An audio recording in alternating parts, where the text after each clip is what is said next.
시작되면 모든 사람들이 지난해보다 더 나은 삶의 변화와 소망을 기대하며 시작하는 줄 압니다. 그래서 그 어느 때보다 새해에 대한 덕담을 많이 주고받는 것 같습니다. 예를 들면 새해 복 많이 받아라, 또 새해 대박 나거라, 새해 평안하거라 하는 덕담을 많이 하는 것 같습니다. 나쁘지 않다고 생각합니다. 축복하면서 시작하는 것이. 그러나 냉정하게 생각해 보면 우리 그리스도인들의 삶은 지난해나 올해에 큰 차이가 없습니다. 어떻게 보면 흥분할 것이 없습니다. 아주 냉정하게 우리가 마음을 굳게 다지고 지속해야 될 일이 있습니다. 세상 사람들처럼 흥분하지 않고 우리가 정중동을 유지하면서 지속해야 될 일이 하나 있습니다. 그것이 무엇일까요? 그것은 영적 전쟁입니다. 뭐라고요? 영적 전쟁입니다. 다른 말로 하게 되면 우리가 어떤 상황을 만나든지 중단하지 않고 달려가야 될 신앙의 경주입니다. 어떤 상황, 가난하든지 부하든지 삶이 형통하든지 형통하지 않든지 간에 우리가 중단하지 않고 믿음의 경주를 끝까지 달려가는 것을 말합니다. 왜 우리가 중단 없이 변함없이 이 신앙의 경주를 경주해야 될까요? 여러 가지가 있습니다. 근데 그 중에 몇 가지만 말씀을 드리면, 첫째는 우리 삶의 신앙의 경주가 끝나지 않았기 때문에 그렇습니다. 만일에 신앙의 경주가 2019년까지만 달려간다 그러면 2020년은 안 달려가도 됩니다. 그러나 우리 신앙의 경주는 아직 끝이 나지 않았기 때문에 중단 없이 계속해서 달려가야 됩니다. 또 하나의 이유는 우리의 원수들 때문에 그렇습니다. 그리스도인들에게는 영적 원수가 있습니다. 그것은 마귀입니다. 혹은 사단이라고 부르는데, 마귀의 공격이 있기 때문에 우리가 이 신앙의 경주를 중단할 수가 없는 것입니다. 세 번째로는 우리의 연약성 때문에 그렇습니다. 우리 모두는 다 연약합니다. 다 우리가 강한 것 같아도 우리는 풀의 꽃 같은 존재여서 우리는 쉽게 넘어지고 쉽게 실패할 수 있기 때문에 우리가 그렇지 않기 위해서 우리가 부단하게 영적 전쟁을 감당해야 되고, 부단하게 우리가 신앙의 경주를 경주해 달려가야 되는 것입니다. 그래서 오늘 본문에서도 그리스도인의 삶을 장거리 경주자에 비유하고 있습니다. 무슨 경주자라고요? 장거리 경주자. 단거리 경주자가 아니라 장거리 경주자에 비유합니다. 그것을 히브리서 12장 1절 하반절에 우리 앞에 당한 경주를 경주하며 그렇게 말했습니다. 우리 그리스도인들을 장거리 경주자에 비유하고 있습니다. 고린도전서 9장 24절에서도 동일하게 경주자에 비유하고 있습니다. 이렇게 되어 있습니다. 운동장에 다름질하는 자들이 다 달릴지라도 오직 상을 받는 사람은 한 사람인 줄을 너희가 알지 못하느냐. 너희도 상을 받도록 이와 같이 다름질하라 라고 되어 있습니다. 고린도전서에서도 우리 그리스도인들은 장거리 경주자라고 말하고 있습니다. 물론 사도 바울은 고린도전서 9장 26절에서는 복싱 경기자에게도 비유합니다. 무슨 경기자라고요? 복싱하는 사람. 물론 그것은 다른 이유가 있어서 그렇게 비유하는데, 어쨌든 우리 그리스도인들을 신앙의 경주자라고 말하는데, 그것도 단거리 경주가 아니라 장거리 경주자라고 말하고 있다는 것입니다. 여러분, 장거리 경주는 뭐예요? 우리가 요즘 최근에 스포츠에서 보는 것처럼 42.195km 달려가는 것과 같은 거죠. 사실은 고대 당시에 그 경기에서 바울이 이것을 채택해 온 거잖아요. 그런데 제가 장거리 경주자들의 그 고백을 기록해 놓은 글을 한번 읽은 적이 있었는데, 42.195 장거리 경주를 달리면요, 너무 힘들어가지고 때로는 반대편에서 달려오는 차에 자기 자신을 이렇게 던져버리고 싶은 충동을 느낀다 그래요. 너무 힘들 때는요. 우리 그리스도인들의 신앙의 경주도 장거리 경주, 다시 말하면 결코 쉬운 것이 아니라는 거예요. 그냥 오늘 한 번 달리고 끝나는 것도 아니고 한 해 달리고 끝나는 것이 아니라 우리는 긴 장거리 경주에 비유되는 그런 신앙생활을 해야 되기 때문에 이게 결코 쉬운 것이 아니라는 거예요. 중간에 포기하지 않고 천국이라는 종착 지점까지 달려가려면 결코 쉬운 일이 아니라는 것이에요. 그렇다면 어떻게 긴 신앙의 경주를 완주할 수 있냐 이거예요. 오늘 성경은 그거 우리에게 말하는 거예요. 어떻게 하면 우리가 중간에 포기하지 않고 끝까지 달려서 신앙의 고린 천국에까지 우리가 들어갈 수 있냐는 것이에요. 제일 첫 번째로는 경주를 방해하는 모든 장애물을 제거하라고 말합니다. 우리 신앙의 경주를 방해하는 것들이 있다고 말해요. 그 방해하는 장애물을 제거해야만이 잘 달려갈 수 있고 완주할 수 있다라고 말해요. 옛날 시대 때나 오늘이나 모든 경주자들의 공통적인 것이 하나 있습니다. 경주를 방해하는데 방해되는 모든 것을 제거해버립니다. 여러분도 아시겠지만 고대 당시에는 달리기 선수나 레슬링 선수들은 네이키드로 달렸다잖아요. 왜냐 그러면 어떤 바람이나 어떤 것에 장애를 받지 않기 위해서. 성경의 기자들은 그렇게 시합에 임하는 선수들의 모습을 믿음의 경주를 하는 그리스도인들에게 적용시킨 것입니다. 그리스도인들도 신앙의 경주를 경주하는 데 있어서 모든 장애물을 없애라는 것입니다. 오늘 본문에서 그것을 분명하게 말합니다. 히브리서 12장 1절 같이 한번 다시 읽어보겠습니다. 히브리서 12장 1절 상반절. 이러므로 우리에게 구름같이 둘러싼 허다한 증인들이 있으니 모든 무거운 것과 얽매이기 쉬운 죄를 벗어버리고, 그렇게 되어 있습니다. 이러므로 이렇게 되어 있는데, 이러므로라는 말은 11장의 결론을 지금 말하는 거죠. 11장은 믿음의 장을 말하는 거잖아요. 흔히 Hall of Fame, 믿음으로 살았던 사람들의 명예의 전당이라고 불려지는 11장의 위대한 사람들을 쭉 열거한 거잖아요. 아벨부터 시작해 어떻게 이러한 사람들이 굉장한 어려운 상황 속에서도 끝까지 신앙을 포기하지 않고 그들이 천국에까지 이르를 수 있었느냐, 이걸 말하는 거잖아요. 그래서 12장에 오면 이러므로 우리에게 구름같이 둘러싼 허다한 증인들이 있으니, 이렇게 돼 있죠. 운동 경기를 그대로 지금 비유하는 거예요. 그들은 끝까지 달려가서 현재 승리의 스타디움에 앉아 있다는 거예요. 그들이 운동 경기하면 스타디움의 관중들이 운동 경주자를 바라보는 것처럼 지금 그들은 자기 달려갈 길을 다 달려가고 이제 거기 스타디움에서 우리를 지금 바라보고 있다는, 그들이 우리의 증인이기도 하다는 거예요. 근데 우리가 그 앞에서 신앙을 경주할 때에 반드시 버려야 될 것이 있다고 말해요. 반드시 잘 달리려면 반드시 버려야 될 것이 있다고 말해요. 어떤 장애물을 버리라고 말했어요? 두 가지라고 말했죠.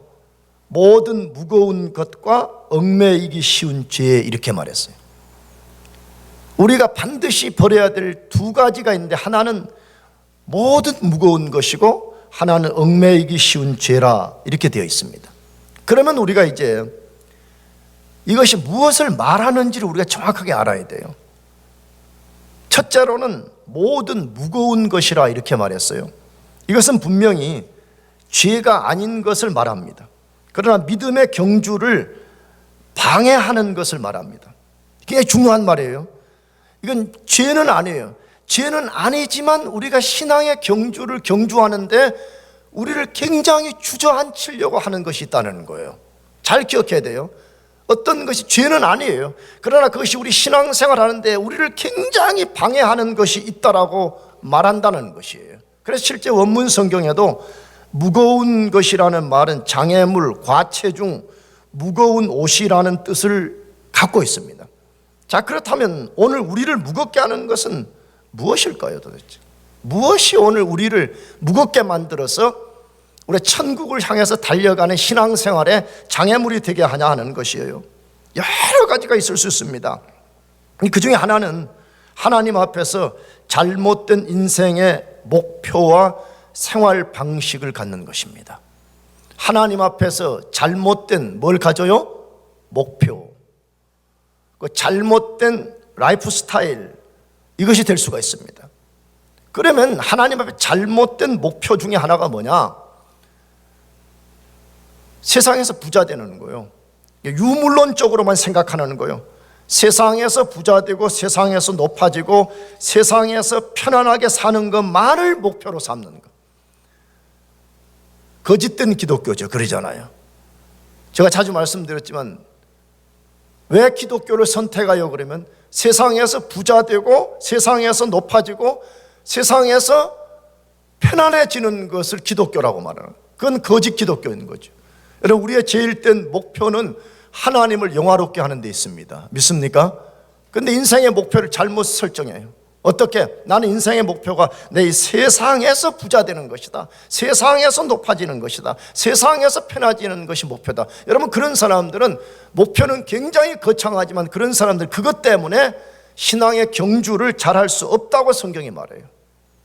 또 다른 목표와 라이프 스타일은 뭐예요? 세상에서 쾌락만 추구하고 배를 신으로 삼고 나태하고 많은 시간을 중요하지 않게 허비하는 것입니다. 여러분, 특별히 우리가 조심해야 될 거예요. 저도 그런데 우리 배를 있잖아요. 이 배를 신으로 삼아요. 무엇 먹을 것인가, 무엇 좋은 것 먹을 것인가, 이걸 위해서는 우리가 몇 시간씩 달려갑니다. 그러잖아요. 굉장히 지금 위험한 시대에 와 있어요. 왜? 빌립보서에 분명히 말씀하는 배를 신으로 삼는 사람들이 있다고 말하거든요. 우리가 1시간 깨어서 기도하는 것은 너무너무 힘들어합니다. 성경 한 장 읽는 것은 너무너무 지겨워합니다. 그러나 우리가 배를 신으로 삼는 것이라면 몇 시간씩 달려가는 것을 주저하지 않는 이런 시대에 와 있다는 거, 굉장히 지금 위험한 시대에 와 있다는 거예요. 근데 그것을 더 부추기는 것이 뭐예요? 지금 오늘날 유튜브며 모든 것이 툭하면 먹는 거 먹방 이걸 해가지고 사람들을 계속 잘못된 목표로 향하게, 잘못된 라이프 스타일을 향해서 가게 만드는 이런 시대에 와 있잖아요. 그 다음에 시간들, 우리가 얼마나 쉽게 허비하며 사는지 우리 자신들이 너무 잘 알고 있잖아요. 이런 것들은 다 신앙의 경주를 방해하는 무거운 것이라고 말해요. 나가서 또 하나의 무거운 것은 뭐겠어요? 세상의 염려입니다. 세상에 뭐라고요? 염려. 너무 세상 염려가 많아. 세상에서 뭘 어떻게 할 것인가, 뭐 세상에서 너 어떻게 할 것인가. 그래서 혹시라도 자녀들을 동반하신 분들은 오해 없이 들으시기 바라요. 너무 자녀들도 우상처럼 그렇게 할 필요가 없습니다. 사실은 지나놓고 보면 알게 돼요. 물론 나도 뭐 그런 한 인간 중에 한 부류의 사람이었습니다만 해도 지나놓고 보면 알 수 있어요. 성경 안에서 잘 양육하는 것이 필요하죠. 너무 과도한 세상 염려에 함몰이 되어가지고 자녀들까지도 하게 되면 결국은 그것이 죄는 아니지만 우리를 무겁게 하는 것이 되어서 우리 신앙생활을 잘하지 못하게 만든다는 것이에요. 그러므로 우리 자신을 잘 점검해 봅시다. 괜히 흥분하고 괜히 새해에 우리 자신을 우리가 스스로 속일 필요도 없어요. 새해 된다고 별 대단한 일도 없는데 대단한 일이 있는 것처럼 막 하다가 또 열정이 식어버려. 그렇게 하지 말고 내가 천국이라는 고를 향해서 달려가는데 내 신앙을 방해하는 무거운 것이 무엇인가를 우리가 잘 점검하고 그것을 벗어버리는 것이 필요합니다. 나가서 얽매이기 쉬운 죄를 벗어버리라고 말했습니다. 이건 분명히 죄입니다. 앞에 것은 죄는 아니지만 우리를 둔하게 만드는 것인데 우리 삶에는 분명히 죄가 있다고 말해요. 우리를 쉽게 함정에 빠뜨리는 죄가 있습니다. 쉽게 우리에게 매달리는 죄가 있다고 성경이 분명하게 말씀하고 있습니다. 근데 이것들은 어떻습니까? 여기에 사로잡힌 우리가 파멸에 빠지는 것입니다. 앞에 것들은 우리를 무겁게 만드는 것이지만 이 뒤에 언급한 이 죄는 우리를 파멸에 빠지게 한다고 말씀하고 있습니다. 우리 조상 아담과 하와가 이 죄를 경계하지 않아서 파멸에 떨어졌습니다. 이대한 다윗 왕이 이 죄를 경계하지 않아서 죄의 함정에 빠졌고 그 죄가 그에게 매어 달린 적이 있었습니다. 따라서 얽매이기 쉬운 죄가 무엇인가를 우리가 잘 보는 게 필요합니다. 그래서 저는 이렇게 생각해요. 성경을 읽어야 되고요, 기도해야 됩니다. 그렇지 않으면 우린 절대로 죄를 죄라고 인정하기를 싫어하는 성향을 갖고 있습니다. 새해를 시작하는 여러분들, 막연하게 말도 되지 않는 그냥 복받아라 자꾸 이렇게 허풍 떨지 말고 내 신앙의 경주를 경주하는 데 있어서 나를 무겁게 하는 것이 무엇인지, 나를 얽매이게 만드는 죄가 무엇인지를 잘 깨닫고 그것을 벗어버리고 여러분들이 힘있게 달려가기를 축복합니다.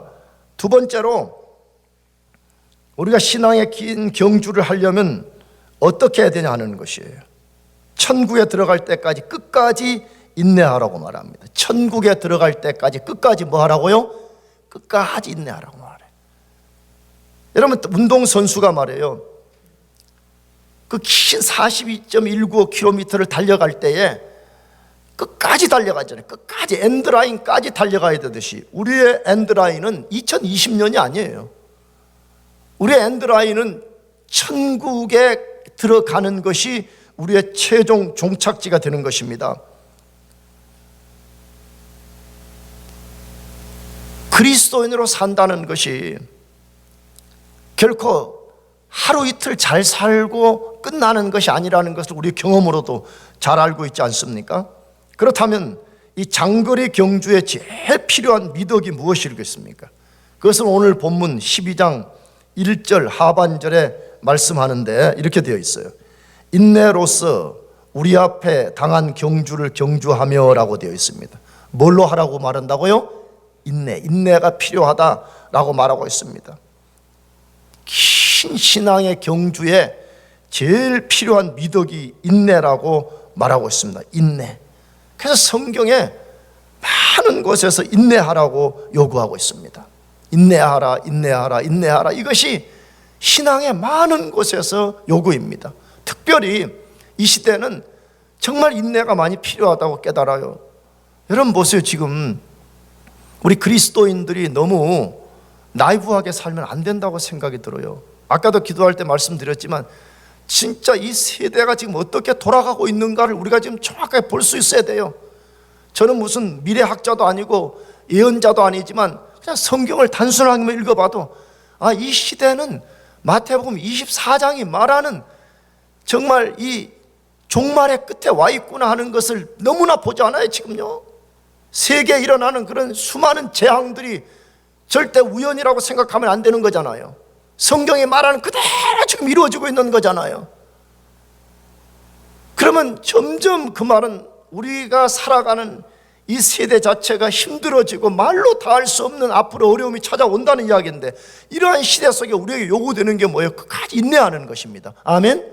어떤 상황에서도 우리가 포기하지 않고 끝까지 믿음을 가지고 인내하는 것이에요. 그러면 여러분, 어떤 사람이 인내할 수 있어요?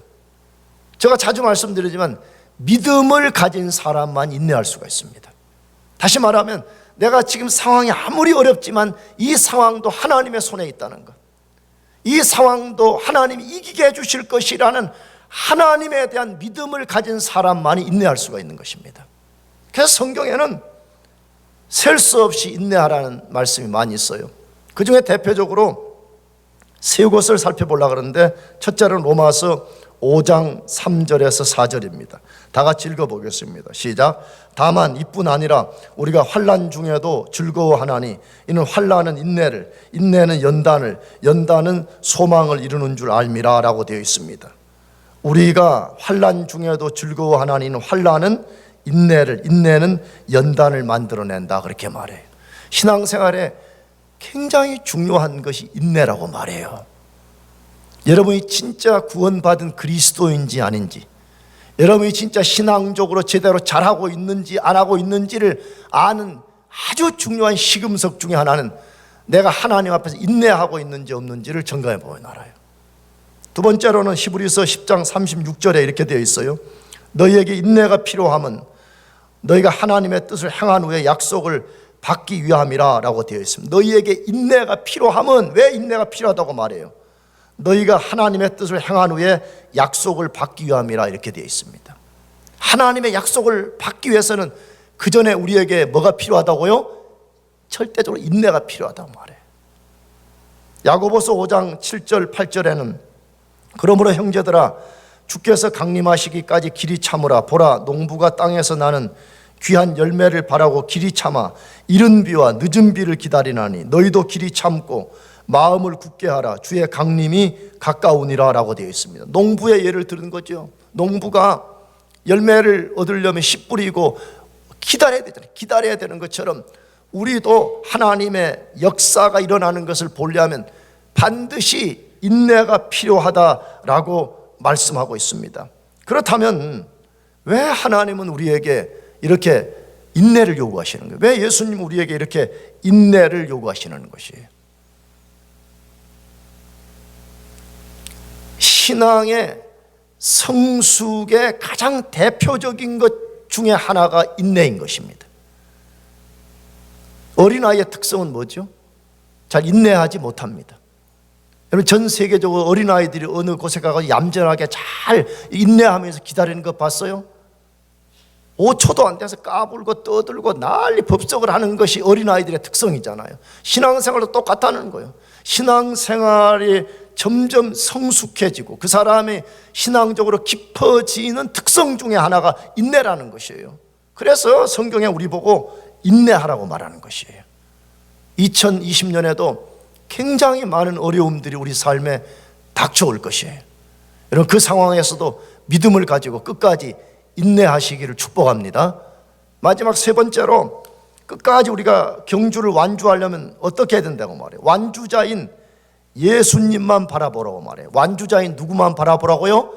예수님 바라보라. 그렇게 예수님을 바라보라. 그것을 히브리서 12장 2절에서 말씀하는데 2절을 다 같이 한 번 더 읽어보겠습니다. 시작. 믿음의 주요 또 온전케 하시는 이인 예수를 바라보자. 그는 그 앞에 있는 기쁨을 위하여 십자가를 참으사 부끄러움을 개의치 아니하시더니 하나님 보좌 우편에 앉으셨느니라. 여러분 그냥 보편적인 신앙 경주에서도 신앙 경주 잘하려면 어떻게 돼요? 목표를 똑바로 봐야 되잖아요. 내가 달려가야 될 골이 어딘가를 정확하게 봐야 되잖아요. 신앙생활도 똑같다는 거죠. 신앙생활의 목표가 뭐냐는 거예요. 내 골이 뭐냐는 거예요. 그것은 예수 그리스도요, 내가 예수 그리스도를 바라보는 것이다. 지금 그렇게 말하고 있는 것이에요. 그리고 예수님 바라본다는 말이 뭐예요? 그냥 막연하게 바라본다 그 말이 아니잖아요. 그 말은 내 목표를 분명히 하고 나가서 내가 그분을 의지한다는 말이잖아요. 근데 왜 우리가 예수님을 똑바로 쳐다보고 예수님을 전적으로 우리가 의지해야 되냐 이 말이에요. 그것은 오늘 본문에 두 가지 이유 때문이라고 말해. 근데 두 가지 이유를 뭐라고 설명했냐 그러면 예수님 그분이 누구인가를 통해서 말했어요. 첫째로는 예수님은 믿음의 주라 그렇게 말했어요. 믿음의 누구라고요? 주. 예수님이 우리 믿음의 주라는 거예요. 그래 믿음의 주라는 말은 내가 성경 공부 때도 말씀을 드렸지만 이 말은 두 가지 의미를 실제 갖고 있어요. 하나는 우리 믿음의 대상이라는 거예요. 내 믿음의 대상이 뭐냐를 분명히 하라는 거예요. 굉장히 중요한 이야기예요.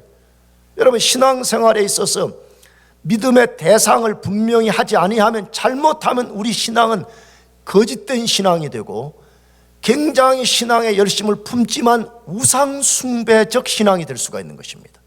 여러분 우리의 신앙의 대상은 예수 그리스도이십니다. 믿습니까? 예수 그리스도만이 우리 믿음의 유일한 대상이 되는 것이에요.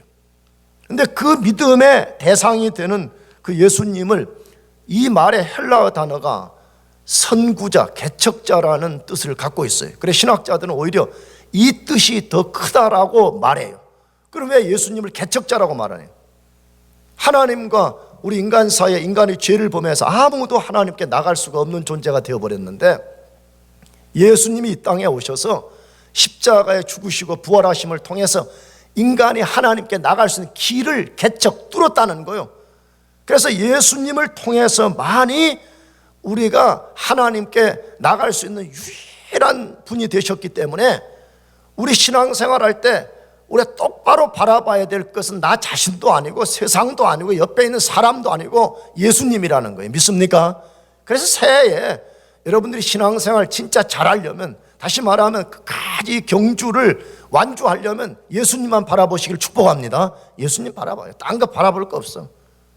글쎄 여러분도 그러고 계시지만 저도 이제 점점 저는 그런 생각이 더 들어가요. 나이가 자꾸 들어갈수록 나의 소망은 뭔가, 내가 붙잡아야 될 것은 뭔가, 내가 모든 걸 잃어버려도 잃을 수 없는 단 한 가지가 있다면 뭔가, 예수님밖에 없다는 게 절절하게 느껴져요. 예수님밖에. 왜? 예수님밖에 소망이 없어요. 예수님밖에. 뭐가 소망이 있어요? 10대 20대 때는 이런 소리 하면 그냥 기뚱으로 듣고 그래도 세상을 손에 넣어야지 그렇게 말하는데, 그렇지 않다는 걸 여러분이 지금 깨달아야 돼요. 우리가 바라보고 의지해야 될 대상은 예수님밖에 없어요. 아멘. 예수님밖에 없어요. 예수님밖에. 두 번째로 우리가 바라봐야 될 예수님을 온전케 하시는 분이라 그렇게 말했어요. 어떻게 하시는 분이라고요? 온전하게 해줘. 여러분 이 말 속에 뭐가 있어요? 우리가 예수님 그분을 바라보고 우리가 그분을 의지하고 갈 때에 예수님이 우리가 신앙생활 잘할 수 있도록, 우리가 지쳐서 포기하려고 할 때 우리를 도와주고 우리가 끝까지 이 길을 갈 수 있도록 해주시는 분이다, 그렇게 말씀하는 것이에요. 그러므로 새해에는 우리가 진짜 이 예수님을 깊이 바라보고 생각하고 의지하고 같이 삽시다. 아멘. 그렇게 해야 돼요. 너무나 어렵잖아요, 이 세대 자체가. 지금은 내가 보기에는 너무 어려운 시대에 와 있는 거예요. 왜냐하면 교회도 지금 우리는 그냥 학생들 교회니까 뭐 공부 좀 하고 졸업하고 떠나고 이런 데만 관심 있는 거지만, 지금 전 세계 교회적으로 교회가 굉장한 위기에 와 있습니다. 왜냐 그러면 거짓된 복음 플러스 그 다음에 이 시대 사람들이 헌신하고 이런 거 싫다는 거예요. 이기적이에요. 굉장히 이기적이에요. 자기들 하고 싶은 대로 하는 이런 시대에 와가지고 교회들이 지금 위기에 와 있는 것이에요. 교회 밖은 어때요? 경제적으로도 어렵지, 세계적으로도 지금 어렵다는 걸 너무나 우리가 보고 있잖아요. 여러분 이러한 때 우리가 뭘 의지하고 살 수 있겠어요? 우리 자신 아니잖아요. 이 세상 아니잖아요. 세상은 우리가 실패하고 넘어지고 피 흘리고 짓밟혀도 위로해 주지 않습니다. 여러분 우리를 온전케 하실 분은 예수님밖에 없습니다. 아멘. 우리는 그 예수님밖에 없어요. 그러니까 새해에 제가 도전한 이 말씀은 그 굉장히 추상적인 거 아니에요. 그건 무슨 종교적인 이야기 아니에요. 그렇게 생각하지 말고 예수님만 바라봅시다. 나는 확신합니다. 예수님만 바라보면 살게 됩니다. 아멘. 저는요 지난 한 주간 집에서 혼자 기도하면서 그런 생각 많이 했어요. 하나님, 내 새해에 하나님만 나 의지하겠습니다. 모든 사람이 나를 버리고 나를 서포트하지 않을지라도 나는 하나님만 의지하겠습니다. 하나님이 나를 먹이시고 하나님이 나를 살리신다는 증거를 하나님 보여주십시오. 나 올해도 그러면서 시작했어요. 무슨 내가 뭐 기도한 거 자랑하려는 얘기 아니에요. 왜? 우리가 의지하고 우리를 온전케 할 분은 예수님밖에 없기 때문에 그런 것이에요. 그러므로 새해에 괜히 그냥 겉멋만 들어가지고 괜히 무슨 복 받으시오 자꾸 그렇게 하지 말고 복 받을 원리를 따라서 살아요. 그것이 뭐라고요? 누구 바라보는 거라고요? 예수님 바라보는 것이에요. 예수님을 깊이 생각해요. 여러분들이 신앙의 경주를 포기하고 싶은 유혹이 들 때마다 예수님을 깊이 생각해요. 예수님 그분은 어떻게 이걸 달려갔냐는 것이에요.